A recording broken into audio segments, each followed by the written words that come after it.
भविष्य दिसत नाही. त्यामुळं त्यांना असं वाटतं शिंदेजींना डिवचलं तर शिंदेही थोडे दूर जातील आणि आपल्याला काही स्पेस मिळेल असं त्यांना वाटतं नेहमी, आणि त्यामुळे ते असे बोलत राहतात.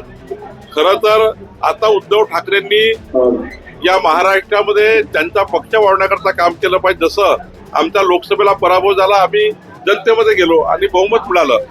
उद्धव ठाकरेंनी आता या 14ला काय झालं, 19ला काय झालं, मोदीजी काय करतायत, आम्ही काय करतोय, यापेक्षा त्यांनी त्यांच्या पार्टी वाढवण्याकरता काम केलं पाहिजे. त्यांचा पक्ष रोज तुटतो आहे. कोकणातनं माणसं जातात आहे उद्धवजीला सोडून.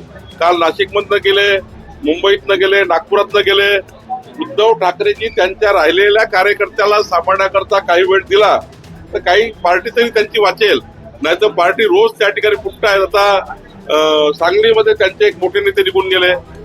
त्यामुळं उद्धव ठाकरेंनी खरं तर मोदीजी आणि अमितभाई किंवा देवेंद्रजी किंवा एकनाथ शिंदेवर बोलण्यापेक्षा आपली पार्टी कुठं तुटताय, आपली पार्टी कशामुळे नाराज आहे, आपला बूथवरचा तालुका अध्यक्ष कार्यकर्ता का त्यांचा पार्टी सोडतायत याचा विचार त्यांनी केला पाहिजे.